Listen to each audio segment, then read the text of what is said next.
नमस्कार मित्रों, आप सभी का मेरे इस पॉडकास्ट में हार्दिक स्वागत है।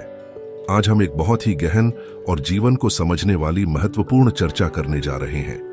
विषय है आपका किया हुआ कर्म वापस जरूर आता है।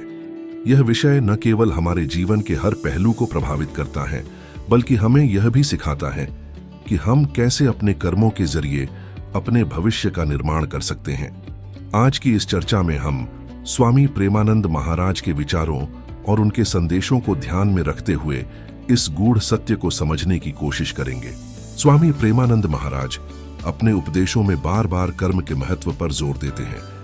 वह कहते हैं कि यह ब्रह्मांड एक ऐसा चक्र है जो हमारे हर कर्म को संजो कर रखता है और समय आने पर वही कर्म हमें किसी न किसी रूप में लौटाता है, चाहे वह अच्छा हो या बुरा।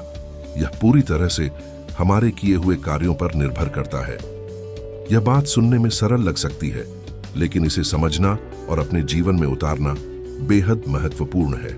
जीवन में हम कई बार यह सोचते हैं कि जो भी हमारे साथ हो रहा है वह हमारी किस्मत है, लेकिन महाराज जी का कहना है कि ऐसा नहीं है। हमारी किस्मत कोई और नहीं बल्कि हमारे कर्म बनाते हैं। हमारे आज के कर्म हमारा आने वाला कल तय करते हैं। अगर हम किसी के साथ अच्छा व्यवहार करते हैं, उनकी मदद करते हैं, तो वह सकारात्मक ऊर्जा हमारे जीवन में लौट कर आती है।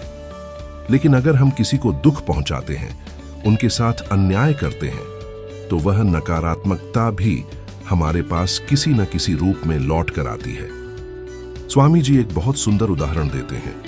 वह कहते हैं कि जैसे एक किसान अपने खेत में बीज बोता है और समय के साथ उसे फसल के रूप में काटता है, वैसे ही हमारा जीवन भी है। हम जो भी कर्म करते हैं वह बीज की तरह होता है। अगर वह बीज अच्छा है तो फसल भी अच्छी होगी, लेकिन अगर बीज खराब है तो फसल से किसी अच्छे परिणाम की उम्मीद नहीं की जा सकती। इस सिद्धांत को समझने के बाद यह स्पष्ट हो जाता है कि जीवन में हमें अपने हर कदम को बहुत सोच समझकर उठाना चाहिए। कई बार हम गुस्से, ईर्ष्या या किसी अन्य नकारात्मक भावना में बहकर ऐसा कुछ कर बैठते हैं जो न केवल दूसरों को नुकसान पहुंचाता है, बल्कि अंततः हमारे जीवन को भी प्रभावित करता है। स्वामी प्रेमानंद महाराज कहते हैं कि जो आप देते हैं वही आपको वापस मिलता है। अगर आप प्रेम, दया और करुणा देंगे तो वह कई गुना बढ़कर आपके जीवन में लौटेगी। लेकिन अगर आप घृणा, धोखा और छल कपट देंगे तो वही नकारात्मकता आपके जीवन को घेरेगी। महाराज जी का यह भी कहना है कि कर्म केवल बाहरी कार्य नहीं है। हमारे विचार, हमारी नीयत और हमारे शब्द भी कर्म का हिस्सा हैं। अगर हम किसी के बारे में बुरा सोचते हैं तो वह भी एक प्रकार का कर्म है। यह कर्म भले ही दिखने में छोटा लगे, लेकिन इसका परिणाम बड़े स्तर पर हमारे जीवन को प्रभावित कर सकता है। वह कहते हैं कि अपने विचारों को हमेशा सकारात्मक रखें, क्योंकि हमारे विचार ही हमारे कर्मों की दिशा तय करते हैं। जीवन में कई बार ऐसा होता है कि हम अच्छा करते हैं, लेकिन हमें उसका परिणाम तुरंत दिखाई नहीं देता। इससे हम निराश हो जाते हैं और सोचने लगते हैं कि शायद अच्छे कर्मों का कोई फायदा नहीं। लेकिन महाराज जी हमें धैर्य रखने की सलाह देते हैं। वह कहते हैं कि हर कर्म का फल निश्चित समय पर मिलता है। अगर आपने अच्छा किया है तो वह देर सवेर आपके जीवन में जरूर आएगा। बस आपको विश्वास और धैर्य बनाए रखना है। महाराज जी ने एक बहुत ही सुंदर बात कही है। अपने कर्मों को इस तरह बनाओ कि जब वे लौट कर आएं तो आपके जीवन में केवल सुख और शांति लेकर आएं। यह सुनने में जितना सरल लगता है, करने में उतना ही कठिन है। लेकिन अगर हम अपने जीवन को सही दिशा में ले जाना चाहते हैं तो हमें अपने हर कर्म के प्रति जागरूक रहना होगा। स्वामी जी ने आत्मचिंतन पर भी जोर दिया। उन्होंने कहा कि हर दिन के अंत में हमें यह सोचना चाहिए कि हमने दिन भर में क्या क्या किया। क्या हमने किसी की मदद की? क्या हमने किसी को खुशी दी? या कहीं ऐसा तो नहीं कि हमने किसी का दिल दुखाया? यह आत्मचिंतन न केवल हमें हमारे कर्मों के प्रति सजग बनाता है, बल्कि हमारे जीवन को भी सही दिशा में ले जाता है।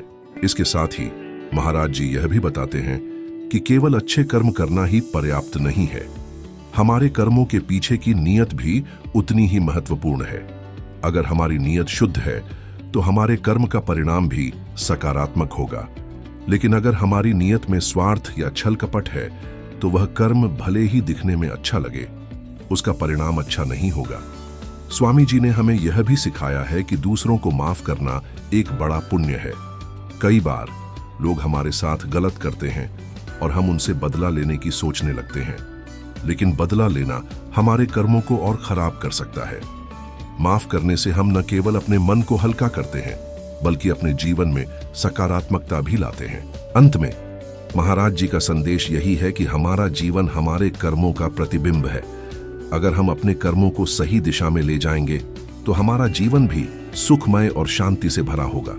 इसीलिए हर कदम सोच समझकर उठाएं और अपने जीवन को इस तरह बनाएं कि आपके कर्म न केवल आपको बल्कि समाज को भी प्रेरणा दें। मित्रों, मुझे उम्मीद है कि स्वामी प्रेमानंद महाराज के इस संदेश ने आपके मन को छुआ होगा। अपने कर्मों के प्रति जागरूक रहें, अच्छे कर्म करें और अपने जीवन को सकारात्मक ऊर्जा से भरें।